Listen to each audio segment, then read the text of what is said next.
ഏതൊരു രാജ്യത്തിൻ്റെയും അടിസ്ഥാന വികസനം ചിന്താശീലരുമായി ബന്ധപ്പെട്ടിരിക്കും. ഇനി എന്ത് ചെയ്യണം, ഈ രാജ്യത്തെ എങ്ങനെ നയിക്കണം, ഈ സമൂഹത്തെ എങ്ങനെ നയിക്കണം, എൻ്റെ ജീവിതത്തിനെ ഏതൊക്കെ തരത്തിലേക്ക് കൊണ്ടുവരണം, ഇതെല്ലാം ചിന്തിക്കുന്നത് നമ്മൾ അങ്ങനെ ചിന്താശീലർക്ക് പറ്റിയ വിദ്യാഭ്യാസ സമ്പ്രദായത്തിലൂടെയാണ്.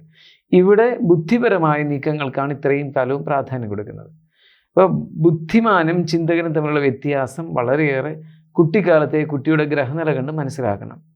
വളരെയേറെ ചിന്താശീലർ ഒരു പുരുഷായുസ് കൊണ്ട് ലോകത്തിലെ ഏറ്റവും അത്യുന്നതമായ തലങ്ങളിലേക്ക് എത്തും.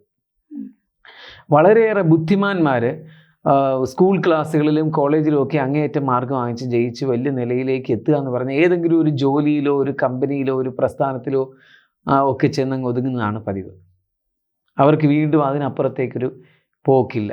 എന്നാൽ ബുദ്ധിപരമായ മികവും ചിന്താപരമായ മികവും ഒന്നുപോലെ കൊണ്ടുപോകാൻ ശ്രമിക്കുന്നവർ അപൂർവമായിട്ടുണ്ട്. ചിലർക്ക് ജന്മസിദ്ധമാണത്. അത് അപൂർവങ്ങളിൽ അപൂർവം. അത് വളരെ കുറവാണ്. ലക്ഷങ്ങളിൽ 1-2 പേരൊക്കെ വരുന്നുള്ളൂ. ആത്യന്തികമായി നമ്മൾ നോക്കുമ്പോൾ ഏറ്റവും കൂടുതൽ ശോഭിക്കുന്നത് ഒരു പുരുഷായുസിൻ്റെ മൊത്തം കാലഘട്ടങ്ങളെ നിർണ്ണയിക്കുമ്പോൾ ചിന്താശീലൻ സ്കൂൾ വിദ്യാഭ്യാസത്തിൽ ഒത്തിരി പിന്നിലായിരിക്കും. കാരണം അവൻ റോഡിൽ കൂടി നടന്നു പോയപ്പോൾ ഒരു അമ്മൂമ്മ അവിടെ നിന്ന് കൈ നീട്ടുന്നു, അവനത് ചിന്തയായി. കൈ നീട്ടുന്നു, ഈ അമ്മൂമ്മ എന്താണ് ഇങ്ങനെ കൈ നീട്ടുന്നത്, ഭിക്ഷാക്കിയിരിക്കുന്നു. അപ്പോൾ അവൻ ചിന്തിച്ചിട്ടും അവന് ദുഃഖം വരുന്നു. അവൻ ക്ലാസ്സിൽ പോയിട്ട് പഠനത്തിൽ നിന്ന് വിമുഖനാവുകയാണ്. സാറന്മാർ പണ്ടൊക്കെ ആണെങ്കിൽ അധ്യാപകർ അവനെ ഉപദ്രവിക്കും, നീ എന്താ പഠിക്കാത്തത്, നീ എന്താ. അവൻ്റെ മനസ്സിൽ നടക്കുന്ന കാര്യങ്ങളെക്കുറിച്ച് അറിയാൻ അധ്യാപകരോ മാതാപിതാക്കളോ സമൂഹമോ ഇല്ല. യഥാർത്ഥത്തിൽ അവനാണ് ലോകത്തിൻ്റെ ഏറ്റവും വലിയ ധനം. ബുദ്ധിമാനാണെങ്കിൽ ആരെക്കുറിച്ചും വലിയ ആർദ്രത ഉണ്ടാവുകയില്ല.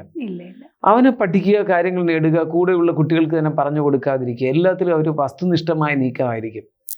വളരെ ഈ മെറ്റീരിയൽ വേൾഡിന് ഏറ്റവും വേണ്ടുന്നവരായിരിക്കും. അവർക്ക് ആരോടും ഒരു കരുണയില്ല. അവൻ്റെ ചിരിക്ക് പോലും ഒരു അർത്ഥം കാണും. പക്ഷെ ഇങ്ങനെ ജീവിക്കുന്നതിനേക്കാളും നല്ലത് നേരത്തെ പറഞ്ഞ ഒരു രീതിയിൽ. അതെ, പക്ഷേ അതിനെ ഇവിടെ ആരും പ്രൊമോട്ട് ചെയ്തില്ല.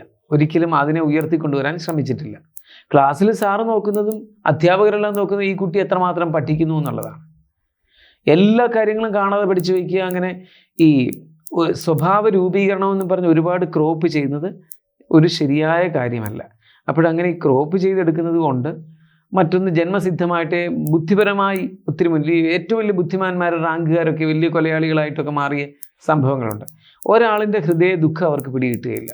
സമ്പൂർണ്ണ ജാതകം സാധാരണ ജാതകമല്ല, സമ്പൂർണ്ണ ജാതകം 75 പേജുകൾ അടങ്ങുന്ന സമ്പൂർണ്ണ ജാതകം 250 രൂപയ്ക്ക് ഇനി നിങ്ങളുടെ കൈകളിലേക്ക്. അതിനായി നിങ്ങൾ ചെയ്യേണ്ടത് ഇത്രമാത്രം: താഴെ കാണുന്ന നമ്പറിൽ ബന്ധപ്പെടുക.